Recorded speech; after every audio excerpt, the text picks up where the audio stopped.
Good morning, good afternoon, good evening. That is Jack. I am Conrad. This is the 45 match week 31.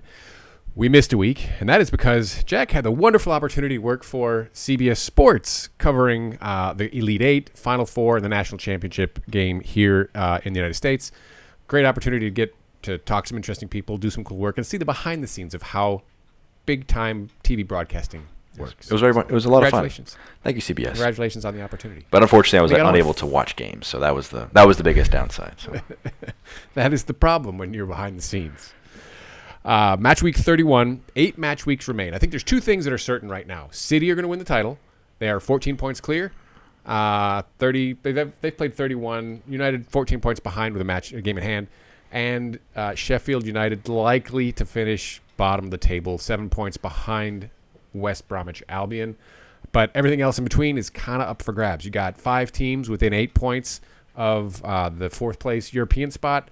And then Fulham had a chance today to jump up ahead of Newcastle United, but they fell 1-0 to Wolves on the late winner from Adama Traore in the 92nd minute. So plenty of drama remaining in the final 8 weeks. As we get into the matches coming up, why don't you subscribe? It's free. And we're here, and we're kind of funny, and we know a thing or two, and sometimes we're just dumb. But please. I was going to say that was a bit of a stretch to say we know things and we're funny. I would say being dumb is more of our forte. Man City Leeds. I'm not the dumb one. Two teams that love to possess the ball. That is their MO. Last time out, 1-1 draw. That was early in October. It was October 4th match week. City had yet to really hit their stride. They are coming off of a 2-1 win over Dortmund in the Champions League, and the reverse is now this Wednesday. So it's curious, how are they going to line up against this Leeds team? They're obviously probably pretty comfortable with their position and ability to win the league, and they are desperate for European hardware. Leeds, meanwhile, they want to get into the top half of the table and continue a season that, just on the table merits alone, can be viewed as a success for Leeds. So are they going to have a shot at stealing 3 points off off of City here? They would love to. They're on the verge of, what is that? They're flip-flopping with Arsenal if they can get points here they're in 11th. Into the top half of the table, which is really just a good season overall for them in their first season back in the Premier League after many years out. For Man City, I always think back whenever teams are like, should we rest players for the Champions League in the midweek? I think back to when Barcelona rested almost their entire squad before the second leg against Liverpool in the semifinals, and then 4 goals were put past them. I'm not saying that was the only reason it happened, but I expect some small, sensible changes for players who could use a rest, but not at a wholesale squad overdose, because you don't want to go into the next match against Dortmund kind of just on the back foot. Dortmund looked really, really good against them. I think City were lucky to get that 2-1. Yeah, they really were. Bellingham, it was not a foul. It should never have been disallowed as a goal. It was a disgraceful decision, but this isn't Dortmund Man City review or preview. This is about Leeds. It should be a fun match because Leeds produce fun matches. There's that great statistic where they have the most goals happening in their games, which is kind of a relevant stat considering they've conceded more than they've scored. So it's like, well, what's the whole point of that? But they make games fun to watch. And what is football? If anything, it's for entertainment. So it's going to be a fun one, but I really can't see anything with Man City getting the results here, because they win this, they have 6 matches left, and they would go 17 clear of United, which, simple math tells you that, 6 matches for United left, and they would be unable to catch up. So nearing the point where they clinch the title, and we can say that Man City are now champions of the Premier League. So can't take your foot off either, because crazier things have happened. And that would be a crazy fall from grace. Agreed. Speaking of fall from grace, the defending champions got crushed last time out against Villa, 7-2. Liverpool have been very inconsistent since that point. It was kind of a turning point in the season, I think. It woke them up in a bad way. They've won 3 of their last 5. Poor showing, really, in the first half against Madrid in Europe, the Champions League in the midweek. But they're still just 3 points out of the top 4 right now, Liverpool are, despite all that inconsistency. Villa remain. I don't think Grealish is going to be available. They are 9th, just 1 win in their last 5, 2 draws. In the league, Villa are coming off of the 3-1 win over Fulham, full week of rest. Liverpool looked very good against Arsenal in their 3-0 win before that poor showing against Madrid. So again, up, Yeah. down, up, down. Which team here is going to show up, and does Villa have enough? After that Arsenal game, I said that was the best performance of Liverpool's entire season. I mean, this is going to be a different team coming out of this break. They needed that break, that rest, and then it just came crashing down against Madrid, man. There were just some simple errors. I mean, Keita looked awful positionally, exposing Trent. Didn't help himself either. Trent didn't. We made some terrible decisions. Yeah, he made some terrible decisions.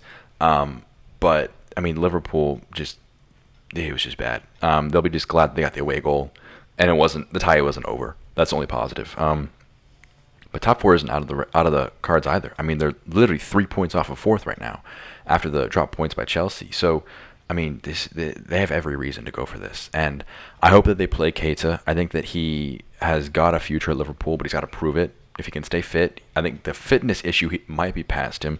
Knock on wood for Liverpool fans. It's just a case of can he perform, because he dropped a stinker against Madrid, but that was a harsh match to have him just dropped into, because he had been months without a start, and then he starts against Toni Kroos, Luka Modric, and Casemiro. That's a tough matchup. Villa without Grealish will be a bit inferior. I mean, you could say McGinn-Iniesta. I mean, maybe he's gonna capture some of that essence. But I think that I hate saying results for Liverpool, because you have no idea what's going to happen. But they only conceded 2 goals in their last 5 Premier League matches. Unfortunately, they were both 1-goal concedes in their last 2 losses in the league. So they, I think, have a good chance to get top 4.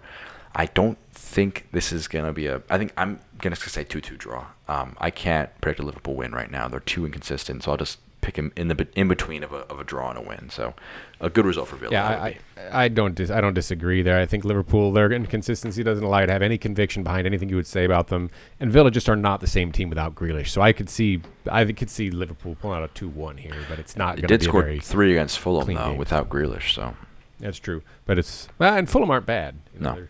They're the best of the bottom 3 by far, but that's not saying a whole lot. No. West Ham, Leicester. Battle in the top 4. Leicester City third on 56. West Ham fourth on 52.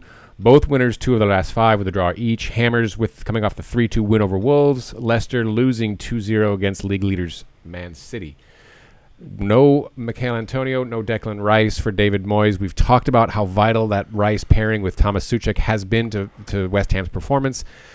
I think this is potentially enough to trip them off in a top 4 race. It may not.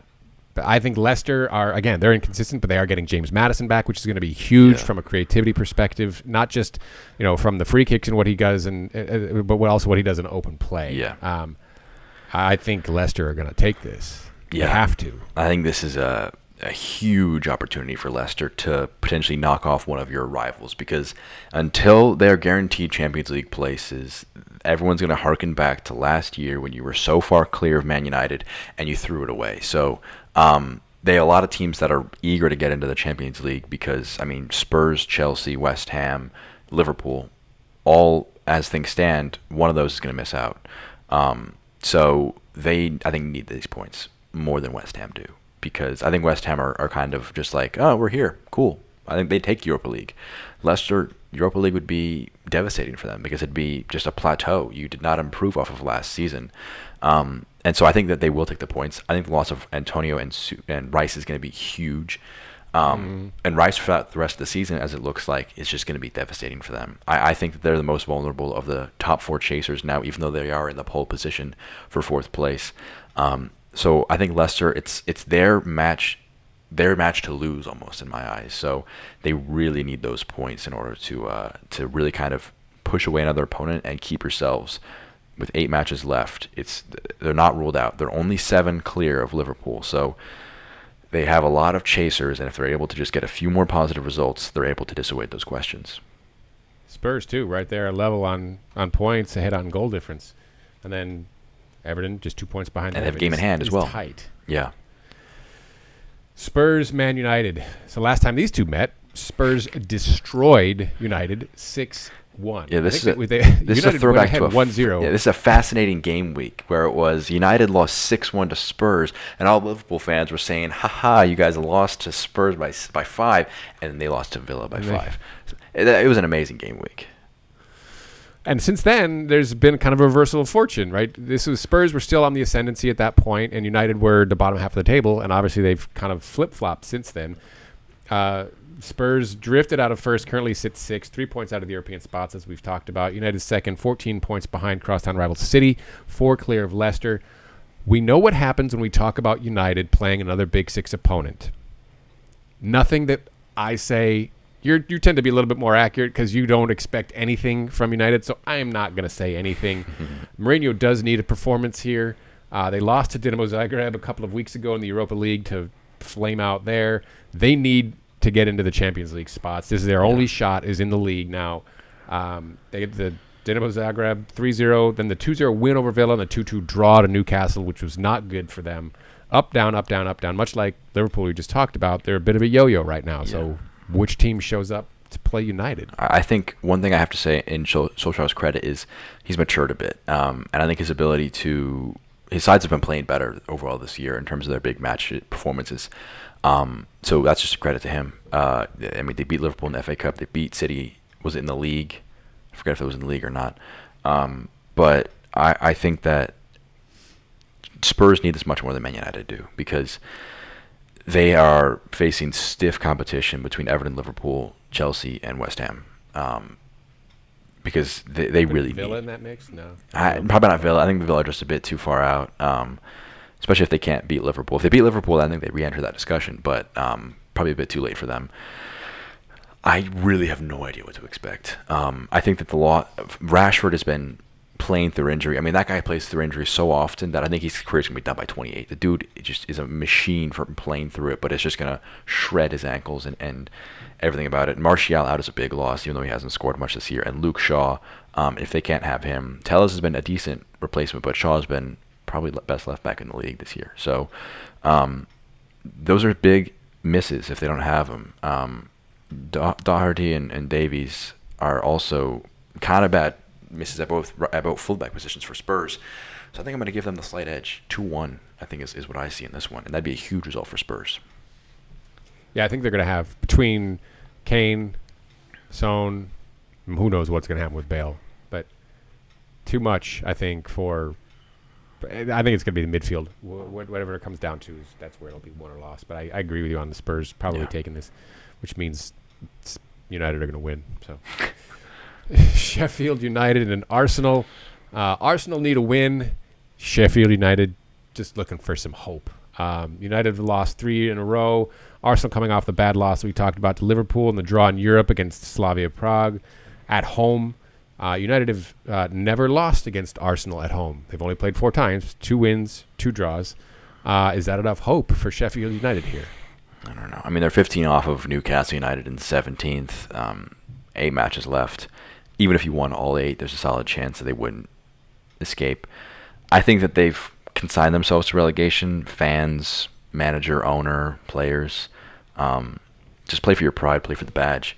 And I really don't know what to expect because there's no fans, so that makes a team going down for relegation all the more awkward because it's like if this was a normal year and Sheffield United was playing this poorly, you'd have to see your fans, and you may give them actually the edge in this one, but... I don't know. These injuries have just devastated Sheffield United this season. I think Arsenal need this match. They'll take the match. Maybe not in convincing fashion, but hopefully in enough fashion that they'll be able to move into that next Slavia Praha game with a bit more confidence. So I'm giving Arsenal the ever slight edge, but I mean Sheffield United just have a penchant to show up every once in a while, like they did against Man United with the 2-1 win. So. Arsenal, I get the edge too, but I really it could go either way. I'm going to say Sheffield United just because so much weird stuff has happened this year. So that's why not fair. Go for Sheffield United. That'll do it for us for our look at week 31. Jack, Conrad, 45. Please subscribe. It's free. Let us know what you think in the comments. Look for us on the Twitter at the 45. Take care now.